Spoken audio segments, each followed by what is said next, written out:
Assalamualaikum warahmatullahi wabarakatuh. Alhamdulillahirabbil alamin. Wassalatu wassalamu ala asrofil anbiya'i wal mursalin sayyidina Muhammadin. Qala rabbi israh li sadri wa yassir li amri wahlul 'uqdatam min lisani yafqahu qawli, amma ba'du.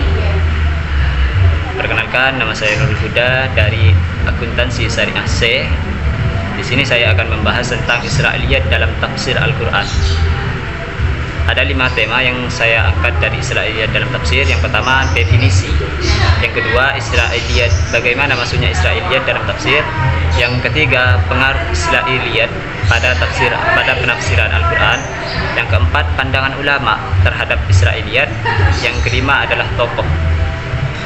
Baik, saya akan membahas tentang Israiliyat. Israiliyat secara bahasa merupakan bentuk atau kumpulan dari Israiliyah, yaitu nama yang dinisbatkan pada orang Israel. Kata Israel adalah Nabi Yakub. Sedangkan menurut istilah Israiliyat itu adalah kisah atau dongeng yang menyusup dalam tafsir Al-Quran, yang sumber periwayatannya itu dikembalikan pada orang Yahudi dan Nasrani atau yang lainnya. Dari pengertian tersebut dapat kita ambil kesimpulan bahwa Israiliyat ialah semua unsur yang berasal dari kisah-kisah Yahudi atau Nasrani dan yang lainnya, serta bentuk kebudayaan mereka yang masuk dalam tafsir Al-Quran. Yang kedua, masuknya Israiliyat dalam tafsir Al-Quran. Israiliyat dalam tafsir Al-Quran sangat erat hubungannya dengan orang jahiliyah, karena di antara penduduk Arab terdapat orang Yahudi. Mereka masuk ke Jazirah Arab karena desakan atau siksaan dari Titus. Hal semua itu terjadi kira-kira pada tahun 70 Masehi. Di samping itu, banyak para pedagang ahli kitab, banyak para pedagang dari orang jahiliyah yang pergi berdagang ke Ar-Rihlah. Pada musim dingin mereka berdagang ke Syam dan Yaman.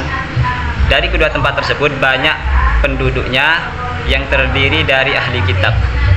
Dari pertemuan pedagang Arab jahiliyah dan ahli kitab inilah yang menjadi pendorong masuknya kisah-kisah Yahudi ke bangsa Arab. Selanjutnya, ketika Nabi hijrah dari Mekah ke Madinah, di sana banyak sekali kelompok orang Yahudi yang tinggal, seperti kelompok Bani Nadir, Bani Qainuqa, dan Bani Quraidah. Dari uraian tersebut dapat kita simpulkan maksudnya tafsir Al-Quran, maksudnya Israiliyat dalam tafsir Al-Quran itu sudah ada. Yang ketiga adalah pengaruh Israiliyat dalam penafsiran Al-Quran. Menurut Zainul Hasan Rifai, beliau mengatakan masuknya Israiliyat dalam penafsiran Al-Quran, terutama yang bertentangan dengan prinsip asasinya, itu dapat menimbulkan pengaruh negatif terhadap umat Islam, karena dapat merusak akidah umat Islam. Menurut Ad-Dhahabi, ia mengatakan Israiliyat akan merusak akidah umat Islam karena di dalam Israiliyat itu mengandung unsur penyerupaan atau pengongkritan kepada Allah dan mensifati Allah dengan sifat-sifat yang tidak sesuai dengan keagungan dan kesempurnaan Allah. Ada beberapa contoh dalam penafsiran Al-Quran yang ditafsiri dalam tafsir At-Tabari.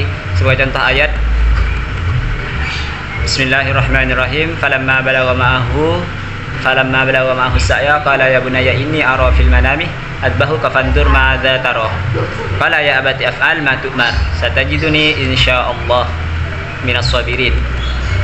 Persoalan yang sering diperdebatkan oleh ulama berkaitan dengan ayat tersebut tentang uraian siapa sebenarnya yang disembelih.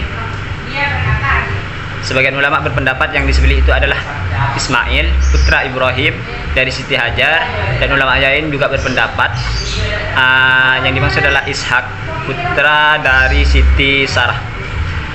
Namun yang membenarkan bahwa yang disembelih itu Nabi Ishak itu adalah menurut penafsiran Israiliyat, karena Israiliyat ingin mengangkat nenek moyang bangsa Yahudi, yaitu Ishak. Bahkan menurut Ibnu Katsir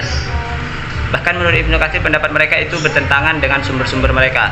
Contoh lain dalam Al-Quran juga, fabasyarnahu bighulamin halim. Yang keempat, pandangan ulama tentang Israiliyat. Ada beberapa ulama yang memberikan pandangan tentang pengambilan atau periwayatan Israiliyat dalam tafsir Al-Quran. Beliau membagi cerita. Yang pertama Ibnu Taimiyah. Beliau membagi cerita Israiliyat pada 3 macam, yaitu cerita yang dibenarkan oleh Islam. Yang kedua, cerita yang bertentangan dengan Islam. Yang ketiga, cerita yang Islam tidak membenarkannya. Yang kedua, Ibnu Katsir. Ibnu Katsir juga membagi menjadi 3. Yang pertama, cerita yang tidak sesuai dengan kebenaran Al-Quran. Yang kedua, cerita yang terang-terangan dusta. Yang ketiga, cerita yang tidak ada keterangan kebenaran dalam Al-Quran. Yang kelima adalah tokoh dalam Israiliyat. Masuknya Israiliyat dalam penafsiran Al-Quran itu tidak terlepas dari tokoh-tokoh Yahudi dan Nasrani yang masuk Islam. Di antaranya adalah Abdullah bin Salam. Beliau adalah sahabat Nabi yang dipastikan masuk surga, yang dijamin masuk surga. Menurut hadis riwayat Bukhari, Abdullah bin Salam adalah salah seorang Yahudi yang amat pandai. Hal itu disampaikan langsung oleh orang Yahudi pada Rasulullah, yaitu Mu'ad bin Jabal. Ketika ia sedang menghadapi maut, beliau berwasiat, ilmu dan iman itu terdapat pada 4 orang. Di antaranya adalah Abdullah bin Salam. Yang kedua adalah Ka'ab al-Akhbari. Dia adalah seorang Yahudi yang berasal dari Yaman. Tentang masuk Islamnya beliau, ada yang mengatakan pada masa Umar, ada juga yang mengatakan pada masa Abu Bakar, dan ada juga yang mengatakan pada masa Nabi. Kenapa? Karena beliau hijrah belakangan. Sebelum masuk Islam, beliau dikenal sebagai pendeta yang banyak mengetahui tentang Taurat. Yang ketiga adalah Wahab ibnu Munabbih. Dia termasuk ulama tabi'in terpilih. Wahab termasuk orang yang sangat luas pemahamannya, banyak membaca kitab Taurat dan Injil. Beliau juga mengetahui kisah-kisah lama. Kesimpulannya, menurut deskripsi para tokoh dan pandangan ulama tentang Israiliyat dapat disimpulkan itu menjadi 3. Yang pertama, riwayat yang diketahui kesahihannya dan itu seperti langsung menukil dari Rasulullah. Riwayat ini dapat diterima atau makbul. Yang kedua, riwayat Israiliyat yang diketahui kebohongannya, yang bertentangan dengan ajaran Islam, akal, pikiran yang sehat, dan ini wajib ditolak. Yang ketiga, riwayat Israiliyat yang maskut anhu. Maka dari itu orang Islam harus diharuskan tawakuf. Sekian dari saya, kurang lebihnya mohon maaf. Wassalamualaikum warahmatullahi wabarakatuh.